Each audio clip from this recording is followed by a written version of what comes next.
नमस्कार दोस्तों, एकेजे एकेडमी के इस प्लेटफॉर्म पर एक बार पुनः आपका हार्दिक अभिनंदन एवं स्वागत है।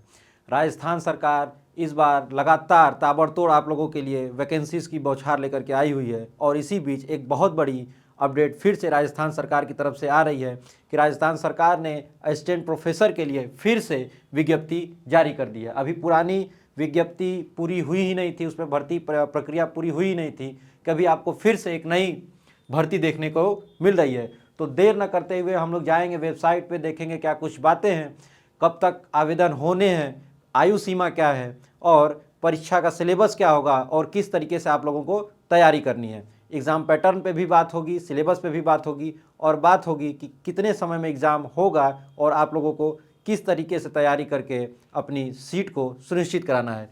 तो देर न करते हुए हम लोग सबसे पहले जाएंगे राजस्थान सरकार की वेबसाइट पे और वहाँ हम लोग देखेंगे कि क्या कुछ बातें हो रही हैं।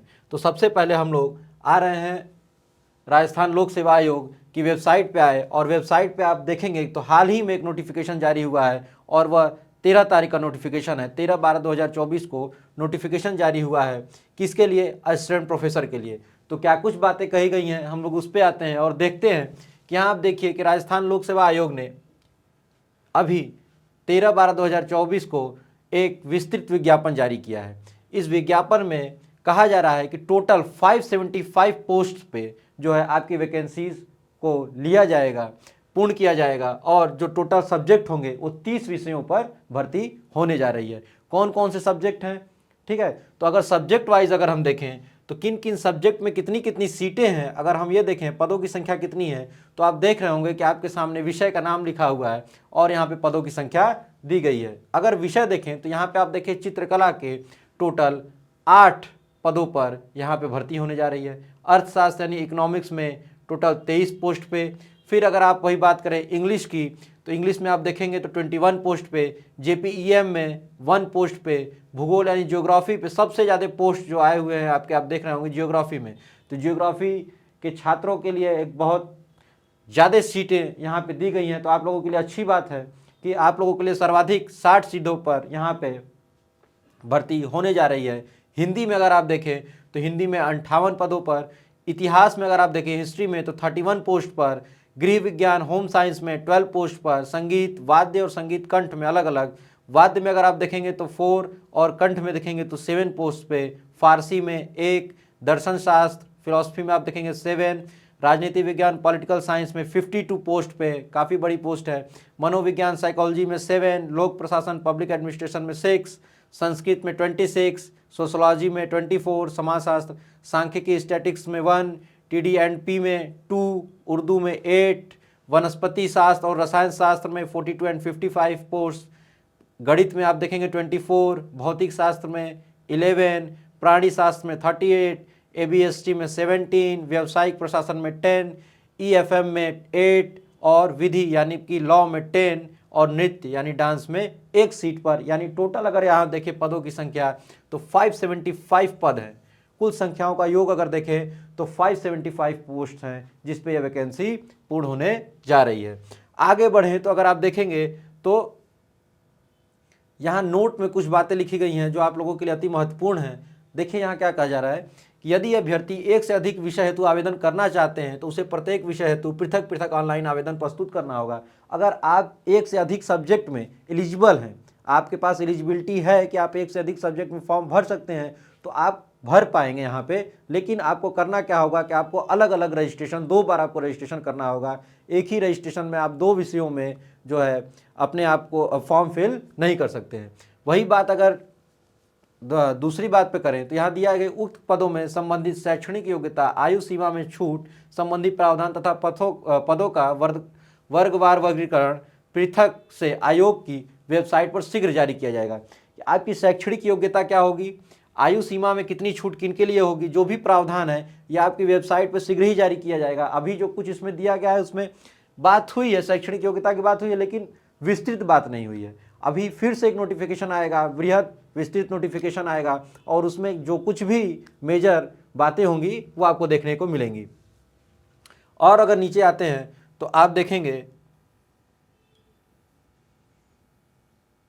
यहाँ देखिए कहा जा रहा है कि अभ्यर्थी को वांछित शैक्षणिक अर्हता और होने पर ही ऑनलाइन आवेदन करना चाहिए। अगर आप एलिजिबल हैं, आपने पूरी एलिजिबिलिटी आपके पास है, आपने एलिजिबिलिटी रखी है किसी पोस्ट पे फॉर्म भरने के लिए, तभी आपको फॉर्म भरना चाहिए। अगर आप एलिजिबल नहीं है, यानी आपने मास्टर्स नहीं किया है, आप नेट नहीं है, तो आपको फॉर्म नहीं भरना चाहिए। ठीक है, तो फिर बोला ऑनलाइन आवेदन पत्र की अनुमत संशोधन तिथि तक ऑनलाइन आवेदन पत्र को प्रत्याहारित विथड्रॉल करने का विकल्प उपलब्ध होगा। मान लीजिए आपने गलती से फॉर्म भर दिया है और आपकी एलिजिबिलिटी पूरी नहीं है, तो आप फॉर्म को विथड्रॉल कर सकते हैं। फिर कहा जा रहा है कि अगर आपने गलत सूचना दिया है आवेदन करने के लिए, आपने एलिजिबिलिटी पूरा ना होते हुए भी गलत सूचना दे करके आप फॉर्म भरते हैं, तो आपको परीक्षा से डिबार किया जाएगा। शैक्षणिक अर्हता संबंधित प्रावधान में क्या है कि अपेक्षित शैक्षणिक अर्हता के अंतिम वर्ष की परीक्षा में सम्मिलित हो चुका हो या सम्मिलित हो रहा हो वाला व्यक्ति भी आवेदन करने के लिए पात्र होगा, किंतु उसे आयोग द्वारा आयोजित साक्षात्कार के पूर्व शैक्षणिक अर्हता अर्जित करने का सबूत देना होगा। यहाँ ये बात कही जा रही है कि अगर मान लीजिए आप MA MSc के लास्ट सेमेस्टर में हैं, लास्ट ईयर में हैं, और आप फॉर्म भरना चाहते हैं, तो बिल्कुल ही आप फॉर्म भर सकते हैं।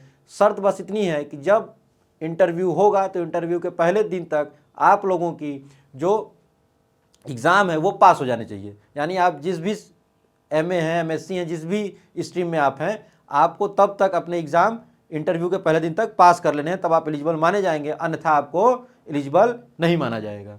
ठीक है, आगे अगर आप बढ़ेंगे तो यहाँ पर आप देखिए आयु सीमा क्या है। तो आयु सीमा की अगर आप बात करें तो यहाँ देखिए आयु सीमा है मिनिमम 21 ईयर और मैक्सिमम 40 ईयर्स आपकी आयु सीमा होनी चाहिए। छूट की भी बात की गई है, आयु सीमा में किनको किनको छूट है। देखिए सबसे पहली बात कि रिजर्वेशन का फ़ायदा उनको ही मिलेगा जो राजस्थान की जिनके पास डोमिसाइल होगी, जो राजस्थान के लोग होंगे, ठीक है, वही लोग आरक्षण का लाभ ले सकते हैं। जो लोग अन्य प्रदेश के हैं उनको एज अ जनरल ट्रीट किया जाएगा, किसी भी तरह का कोई आरक्षण उनको नहीं दिया जाएगा। तो अन्य राज्यों वालों के लिए यहाँ पे आरक्षण की कोई व्यवस्था नहीं है। आप अगर राजस्थान के निवासी हैं तभी आपको आरक्षण का लाभ दिया जाएगा। तो यहाँ बात की जा रही है कि राजस्थान राज्य के अनुसूचित जाति, अनुसूचित जनजाति, पिछड़ा वर्ग या अति पिछड़ा वर्ग या आर्थिक रूप से कमजोर वर्ग में आप हैं, तो आपको अधिकतम आयु में 5 वर्ष की छूट दी जाएगी। यानी उनके लिए 45 वर्ष तक अगर आप हैं तो आप आवेदन कर सकते हैं। फिर वही बात है सामान्य वर्ग की महिला, किसी भी वर्ग की महिला, किसी भी वर्ग की अगर महिला है, वो महिला है किसी अदर स्टेट की भी है, तो उसके लिए जो है यहाँ पे आप देख रहे हैं 5 वर्ष का छूट दिया गया है। तो महिलाओं के लिए भी 5 वर्ष का यहाँ पे छूट दिया गया है। अगर आप राजस्थान सरकार के अनुसूचित जाति, जनजाति या पिछड़ा वर्ग या अति पिछड़ा वर्ग, आर्थिक रूप से कमजोर वर्ग की महिला हैं, तो आपके लिए 10 वर्ष का आरक्षण है। अगर आप सिर्फ महिला हैं तो आपको 5 वर्ष का आरक्षण है। और अगर आप राजस्थान के निवासी हैं और आप इन सभी कैटेगरी में से किसी एक में हैं और आप महिला हैं, तो आपको 10 वर्ष का आरक्षण यहाँ पे दिया जाएगा। बात किया जा रहा है कि जो विडो है या जिनका डिवोर्स हो चुका है उनके लिए कोई एज लिमिट नहीं है, आप लोग फॉर्म भर सकते हैं। ऐसे ही बहुत सारे जो भूतपूर्व सैनिक हैं, जो राजस्थान सरकार में अपनी सेवा दे चुके हैं, ऐसे लोगों के लिए भी आरक्षण की व्यवस्था है। तो आप लोग यहाँ पे आकर के उनको पढ़ सकते हैं। और अगर हम लोग आगे बढ़ें तो अन्य विवरण में आप देखें तो यहाँ चयन प्रक्रिया की बात की गई है। तो चयन प्रक्रिया कैसे होगी, तो आपके लिए प्रतियोगी परीक्षा व साक्षात्कार के माध्यम से ही आपकी यहाँ पे भर्ती होगी। जो आपकी मेरिट बनेगी वो आपका होगा रिटन एग्जाम, उसके बाद आपका इंटरव्यू, और उसी के बेसिस पे आप लोगों की यहाँ मेरिट बनेगी। और यहाँ कहा जा रहा है कि हो सकता है अगर ज़रूरत पड़े तो यहाँ पे मूल्यांकन के लिए स्केलिंग, मॉडरेशन या नॉर्मलाइजेशन किया जा सकता है। परीक्षा किस स्थान पे होगी, किस माह में होगी, अभी इसके बारे में कोई जानकारी नहीं है। समय के साथ आपको ये सूचना दी जाएगी। ठीक है, परीक्षा योजना व पाठ्यक्रम की बात करें तो जो परीक्षा होगी वो आपके ऑनलाइन या ऑफलाइन दोनों ही मोड में हो सकती है। ठीक है, सभी प्रश्न जो है वस्तुनिष्ठ प्रकार के होंगे, ऑब्जेक्टिव होंगे। ठीक, और आपकी जो आवेदन की तिथि है, मोस्ट इंपॉर्टेंट जो चीज़ है आपको याद रखनी है कि जो आपके आवेदन की तिथि है वो 12 तारीख से शुरू हो रही है और 10 तारीख तक रात्रि 12 बजे तक आप लोगों के पास समय है। 10 फरवरी तक आप अपने आप को रजिस्टर कर सकते हैं। तो 12 जनवरी से आपके रजिस्ट्रेशन स्टार्ट होंगे, जो कि 10 फरवरी तक चलेंगे। 12 जनवरी से आपके रजिस्ट्रेशन स्टार्ट हो रहे हैं, जो कि 10 फरवरी तक आपके रजिस्ट्रेशन चलेंगे। ठीक है, और अगर हम आगे बढ़ें तो जो कुछ महत्वपूर्ण बात, अगर उसको महत्वपूर्ण बिंदु को देखें तो आप देखेंगे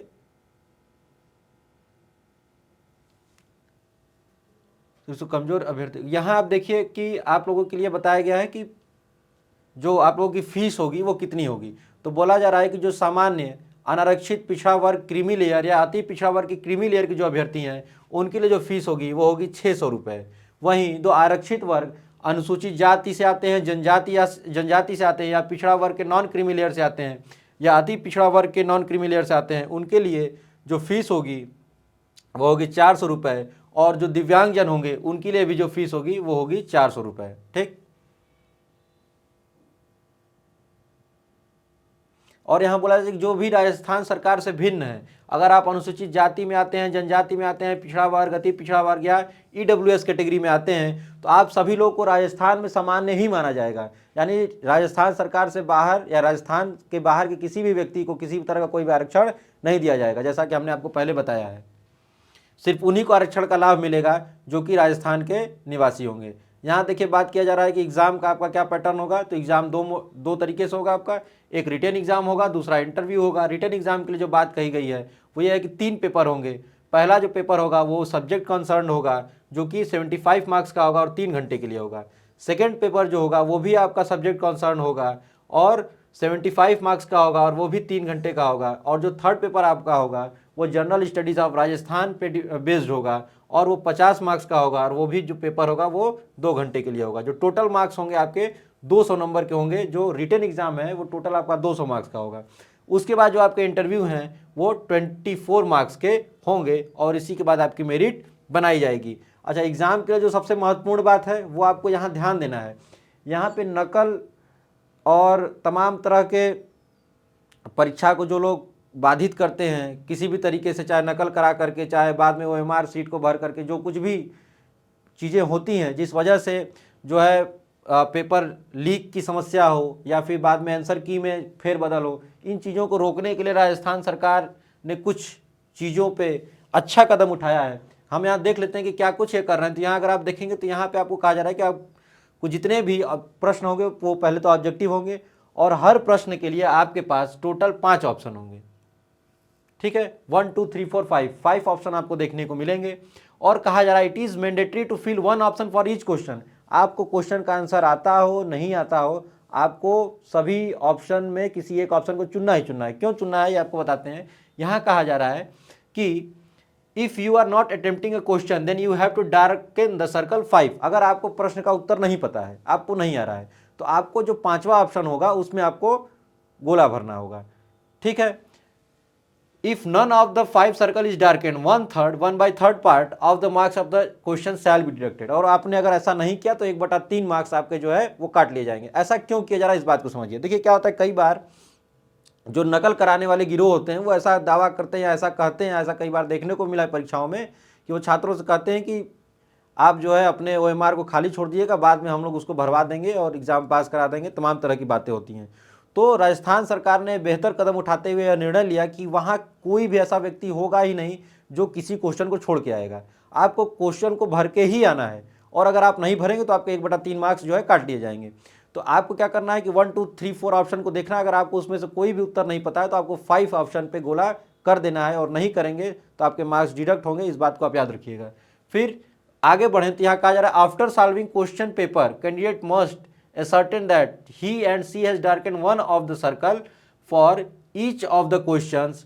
ठीक है, extra time for 10 minute beyond schedule time is provided for this. अगर मान लीजिए आपने जल्दीबाजी में क्वेश्चन पेपर को सॉल्व किया और आप गोला भरने से चूक गए तो आपको अलग से क्वेश्चन पेपर सॉल्व करने के बाद अलग से 10 मिनट दिया जाएगा, ताकि अगर आपने कोई ऑप्शन छोड़ दिया है और उसका आंसर आपको पता है या नहीं पता है तो आप कोई एक ऑप्शन को चूज कर पाए। नहीं पता है तो ऑप्शन नंबर 5 चूज करेंगे, पता है तो जो करेक्ट ऑप्शन है उसको चूज करेंगे। ठीक है, तो इसके लिए भी आपको एक्स्ट्रा टाइम दिया जा रहा है। तो इसके लिए चिंतित होने की जरूरत नहीं है कि मान लीजिए आप गोला भरते गए और आपको बाद में रिव्यू करने के लिए आपने छोड़ा है और आप जो है नहीं भर पाए तो आपके नंबर कट जाएंगे। ऐसा नहीं है, आपको अलग से 10 मिनट दिए जाएंगे कि जो प्रश्न का उत्तर आपको नहीं पता है आप ऑप्शन नंबर 5 को चूज कर सकते हैं। ठीक है, तो यह बहुत ही शानदार डिसीजन लिया गया है राजस्थान सरकार द्वारा और उम्मीद है कि इससे जो है जो गिरोह नकल माफिया हैं उन पर जो है लगाम लगेगी। फिर आगे कहा जा रहा है a candidate who has not darkened any of the 5 circle in more than 10% question shall be disqualified. अब कहा जा रहा है कि आप अगर फिफ्थ कोई भी ऑप्शन नहीं चुनेंगे तो आपको 1/3 मार्क्स तो काटे जाएंगे, लेकिन मान लीजिए आपने 10% ज़्यादा क्वेश्चन पे कुछ नहीं भरा तो आपको सीधे डिस्क्वालीफाई कर दिया जाएगा, आपका जो एमआर है वही चेक नहीं किया जाएगा। ठीक है, तो इस बात पे आपको एकदम फोकस्ड होकर के जाना है कि आपको कोई ना कोई एक ऑप्शन चुन के ही आना है, छोड़ करके नहीं आना है, क्योंकि अगर आप छोड़ेंगे तो 1/3 मार्क्स कटेंगे और 10% से ज़्यादा क्वेश्चन को आपने छोड़ दिया तो आप सीधे एग्जाम से डिस्क्वालीफाई ही हो जाएंगे, आपकी एमआर ही चेक नहीं होगी। आगे अगर आप बढ़ते हैं तो इधर कोई विशेष ऐसी सूचना नहीं है जिस पर चर्चा करनी चाहिए। हाँ, ये कहा जा रहा है, अगर अंतिम बिंदु व सूचना को अगर आप देखेंगे तो यहाँ कहा जा रहा है कि समय समय पे आपको जो आरपीएससी की जो साइट है वो आपको चेक करती रहनी। यहाँ आप लोगों को वेबसाइट दी गई है, इसको आप चेक करते रहें। दूरभाषा यहाँ पे दूरभाषा नंबर दिया गया है, आप लोग इसको चेक करते रहें, जो कुछ भी नई अपडेट हो उसको आप लेते रहें ताकि आप लोग अपडेटेड रहेंगे तो जो कुछ भी नई इन्फॉर्मेशन है वो आप लोगों तक पहुंचेगी। बाकी जो कुछ इन्फॉर्मेशन आती है वो हम आप लोगों तक पहुंचा ही देते हैं। तो या तो आप वेबसाइट चेक करते रहें, नहीं तो आप हमारे चैनल से जुड़े रहें, क्योंकि जो कुछ भी नई अपडेट होगी हम तुरंत ही आप लोगों तक लेकर के आएंगे। तो अभी से आप लोग अपने एग्जाम की तैयारी में लग जाए। आशा करते हैं आप लोगों का दिन शुभ होगा। नई वीडियो आप लोगों तक जल्द ही लेकर के आएंगे, जो कुछ भी नई अपडेट होगी वो आप लोगों तक पहुँचाई जाएंगी। तब तक के लिए आप लोगों का धन्यवाद।